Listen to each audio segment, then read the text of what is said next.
Direito Civil? Aula de hoje, relação jurídica obrigacional. Vamos lá? Roda a vinheta!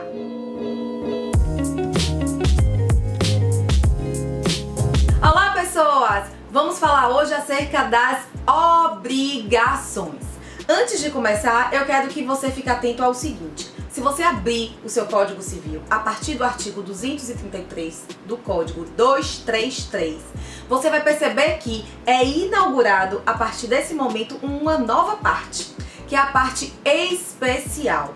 Até então, você só estudou, ou só viu, ou só esteve ligadinho em relação à parte geral. Foi quando você trabalhou negócio jurídico, foi quando você trabalhou domicílio, pessoa natural, pessoa jurídica. E agora você está inaugurando a parte especial do Código. E nós vamos começar com nada mais, nada menos do que o direito das obrigações. Vamos a ele?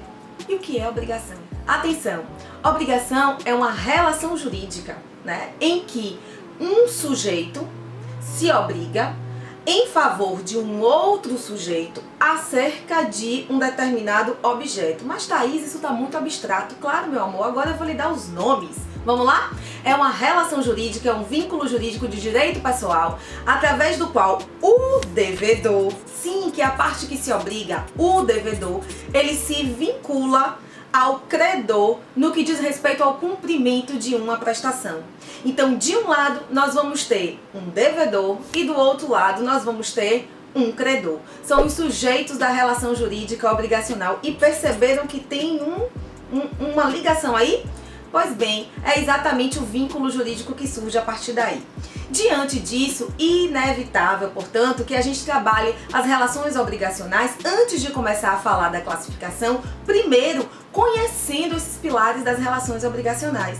Então nós precisamos saber que sujeitos são esses, como é que essa relação se forma. Nós precisamos conhecer o objeto desta relação jurídica, o que é exatamente essa obrigação, em que ela consiste e, obviamente, tratar desse liame, desse vínculo jurídico. Obrigação é o vínculo jurídico através do qual o devedor se obriga a cumprir uma prestação em favor do credor. Nós vamos ter três elementos. O primeiro elemento é o elemento subjetivo ou pessoal. O segundo elemento da constituição da relação jurídica obrigacional diz respeito ao elemento objetivo ou material. E o terceiro elemento é o elemento abstrato, é o elemento imaterial e, alguns autores chamam até mesmo de espiritual. Estranho, né? Mas é assim que funciona.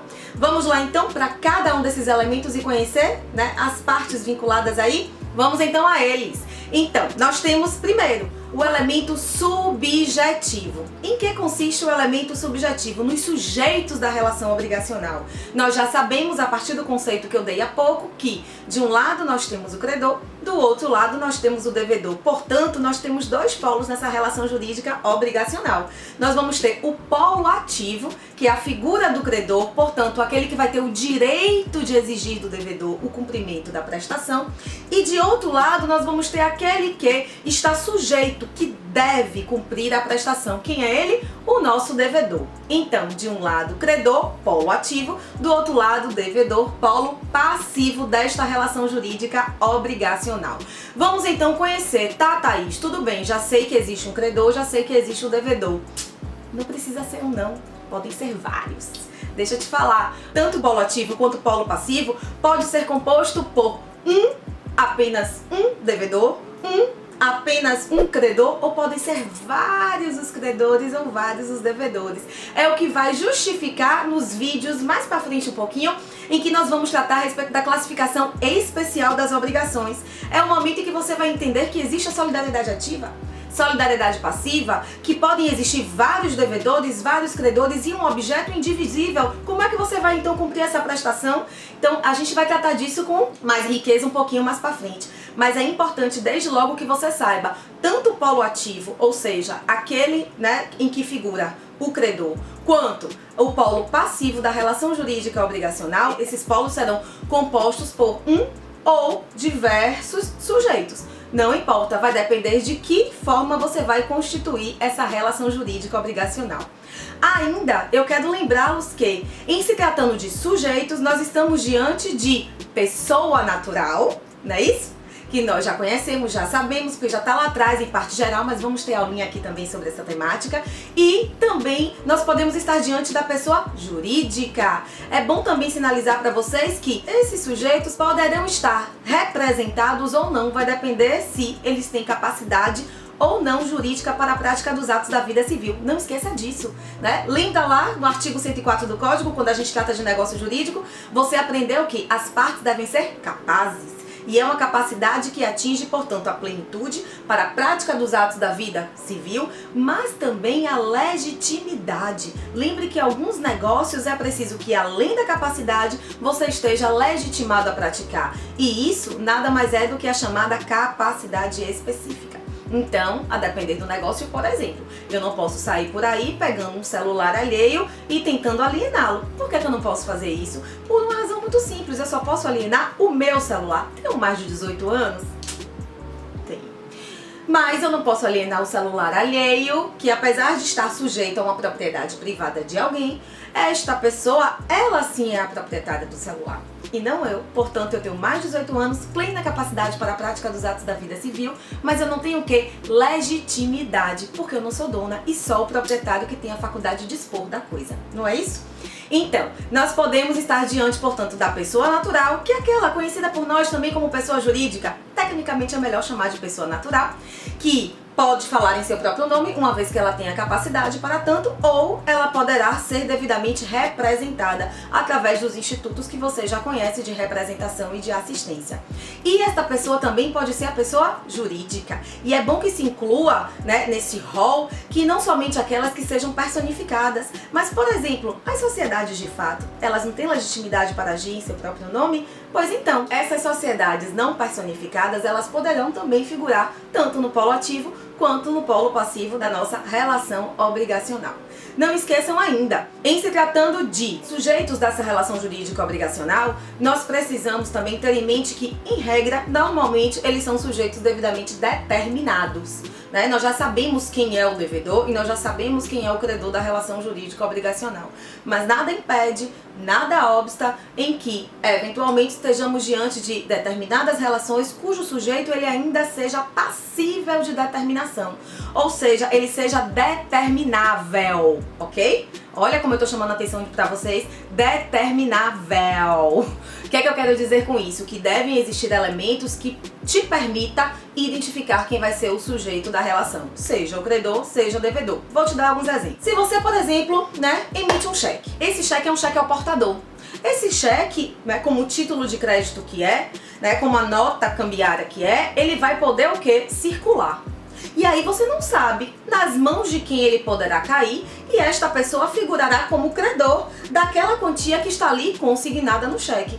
Por quê? Porque foi um cheque ao portador. Então quem quer que porte aquele título figurará como sendo o credor, né, desta quantia que está ali consignada no cheque. Outro exemplo, nos casos, por exemplo, em que você faz uma promessa de recompensa. Quem achar o meu cachorro, eu vou agraciar com a quantia de R$200. Você vai premiar alguém, né? Em virtude da quantia de R$200.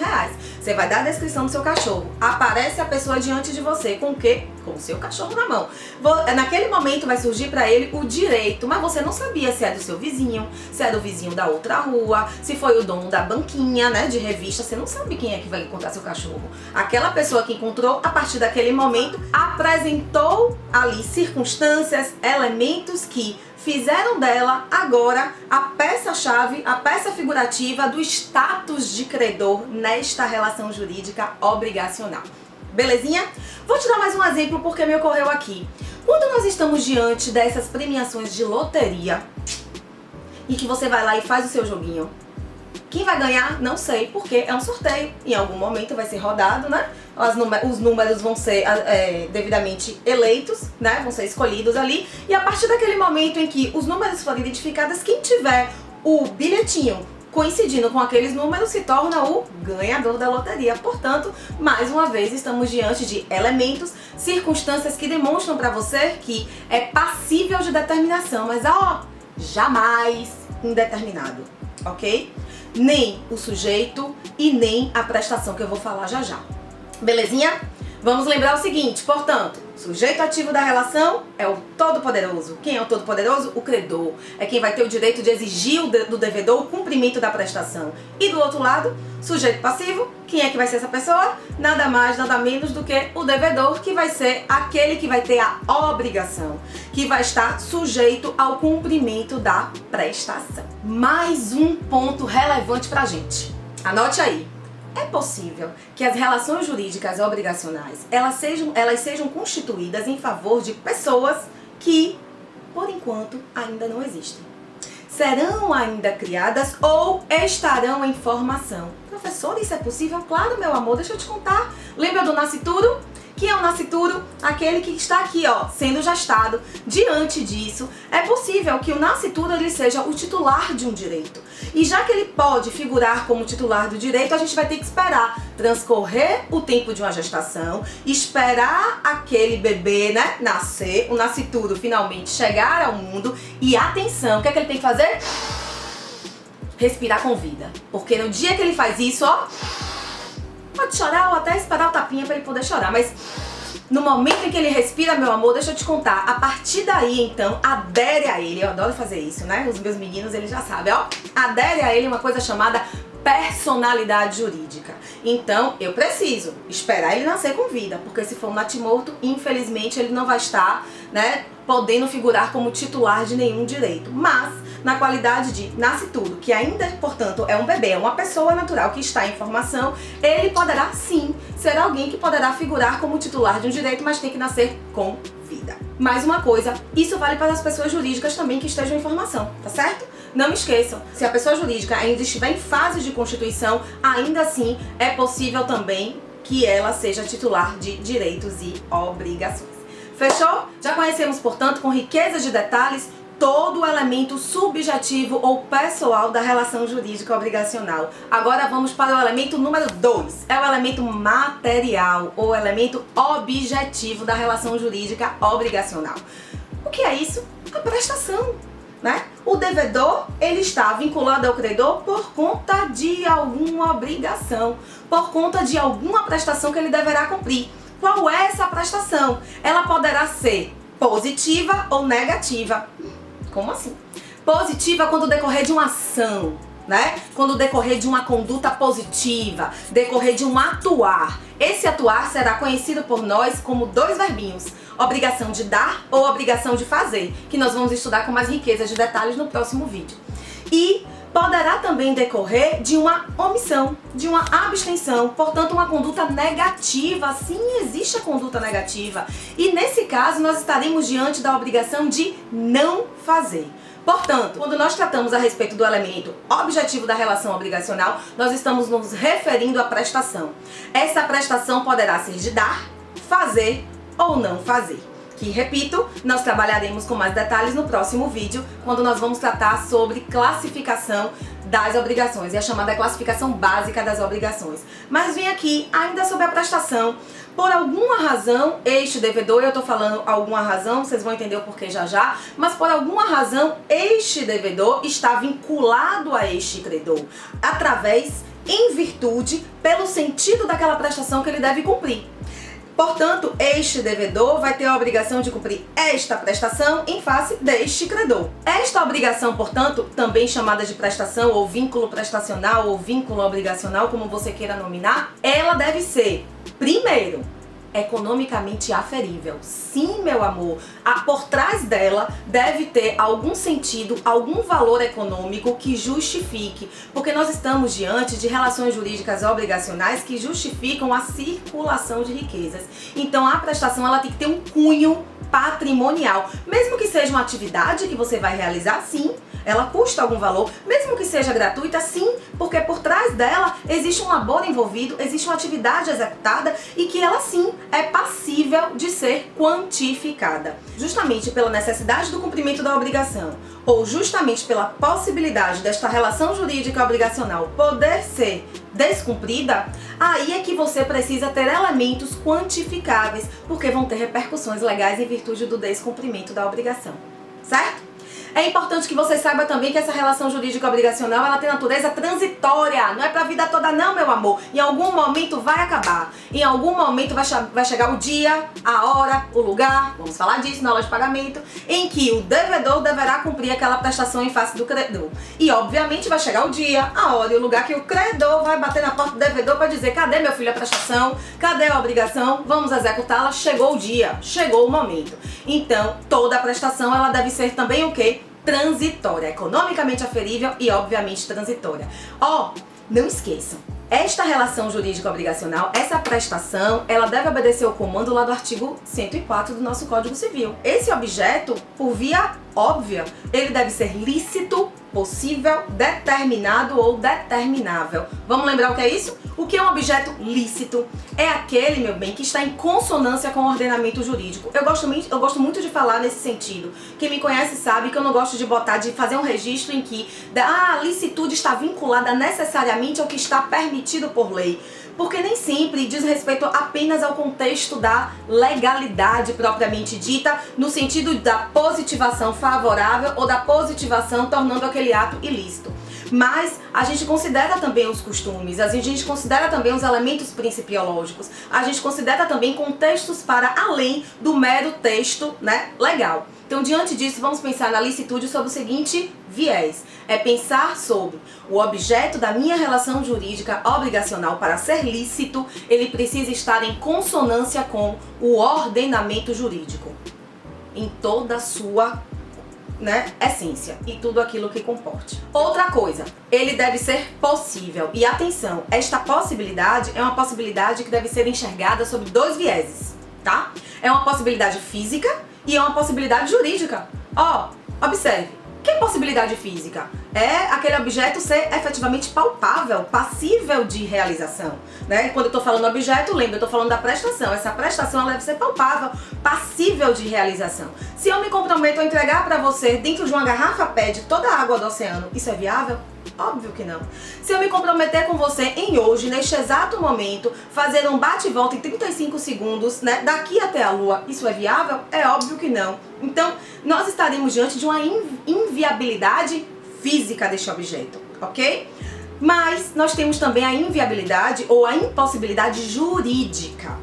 E aí é necessário que a gente pense sob o manto do direito. Então, para pensarmos sobre a inviabilidade, é você pensar que existem situações em que pontualmente a lei estabelece: não, meu filho, isso não pode ser objeto de relação jurídica, especialmente aqui com o nosso enfoque obrigacional. É quando ele diz, por exemplo, bem público de uso comum do povo, você particularmente pode pegar e alienar? Obviamente que não. De igual sorte, herança de pessoa viva, minha gente, pelo amor de Deus, lembrem disso. Não se pode pactuar herança, porque para falar em herança é porque alguém morreu, certo? Então não se pode pactuar acerca da herança de uma pessoa que viva está. Patrimônio ainda de quem? Dela, meu amor. Espera ela morrer para você poder atingi-lo. Então não existe a possibilidade de você poder dispor da herança daquela pessoa que ainda está viva por uma proibição legal. Então, já vimos que o objeto ele deve ser lícito, ele deve ser possível, ele deve ser determinado ou determinável. O determinado e o determinável diz respeito aos elementos da individualização do objeto da sua prestação. Por exemplo, se você já consegue delimitar o exato objeto da sua prestação jurídica obrigacional, exemplo, eu resolvo alienar esta minha casa. Obviamente que ela tem uma série de características que tornam ela como única. Então, esta casa é um objeto, dentro da minha prestação, a gente vai aprender isso, vai ser uma obrigação de dar, de natureza determinada, ok? Na medida em que eu me comprometo a te entregar 100 sacas de café, eu só estabeleci o gênero e a quantidade. Eu só estabeleci que será café e serão 100 sacas. A gente não sabe a qualidade, porque no meu armazém eu tenho café tipo A, tipo B, tipo C.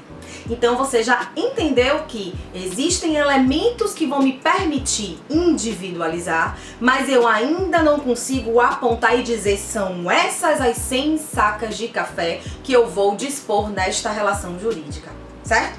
Então, o nosso objeto da nossa prestação jurídica obrigacional, ela deve ser lícita, possível, determinada, devidamente individualizada ou determinável, passível de individualização. De novo, jamais indeterminada. Essa prestação, ela também pode ser classificada sob dois aspectos, né? Porque nós temos o elemento imediato e o elemento mediato, né? O elemento imediato direto e o elemento mediato ou indireto. O elemento direto e imediato diz respeito à natureza da sua prestação.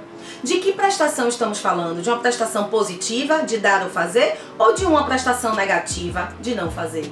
E o objeto, que é o elemento mais próximo, é o elemento que mais se aproxima em relação à natureza da prestação que aquele devedor estará sujeito a cumprir em face do credor. Ao passo que, quando nós estamos diante da prestação de natureza mediata, de natureza indireta, aí você vai olhar o quê? De que bem da vida nós estamos falando? É o momento em que você identifica que, ela vai ter a obrigação de dar coisa certa. Esta casa no contrato de compra e venda, por exemplo. Opa! Então, essa obrigação é uma obrigação de dar coisa certa. É a análise que você faz sobre o elemento imediato, certo? E qual é o bem da vida? A casa. É a casa. Então, essa é a análise que você vai fazer em relação à prestação mediata. Ela pode ser analisada sob a ótica imediata ou sob a ótica mediata. Não esqueçam, uma, obviamente, está vinculada à outra, mas uma você faz uma análise inicial em relação à essência, à natureza da prestação, e a outra no tocante ao bem da vida que você está considerando, que você está ali, negociando na sua relação obrigacional. O terceiro e último elemento é o elemento conhecido como o elemento ideal, imaterial, abstrato e que alguns autores até mesmo chamam de espiritual. Eu, particularmente, prefiro chamar de um elemento imaterial, de um elemento abstrato. Vamos lá? Que é isso? É o vínculo jurídico, é o liame, é a liga ali, que vincula o devedor à obrigação de cumprir em favor daquele credor uma determinada prestação. Brota de onde? De um determinado fato jurídico. Esse fato jurídico vai trazer como consequência o vínculo, ou seja, o liame, a liga, né, a relação jurídica pessoal que vai se estabelecer entre o devedor e entre o credor. E é isso. No próximo vídeo nós vamos tratar a respeito da classificação básica das obrigações. Mas olha, se você gostou do vídeo, aperta um joinha, né? Curte, comenta, se inscreve no nosso canal, ajuda a divulgar, compartilha esse vídeo, nos ajude e deixa aqui os seus comentários, dúvidas, deixa aqui nos seus comentários sugestões, nós estamos aqui disponíveis para vocês, tá certo? Muito obrigada pela atenção de vocês, aula que vem, classificação básica das obrigações, tá certo? Beijo no coração, espero vocês!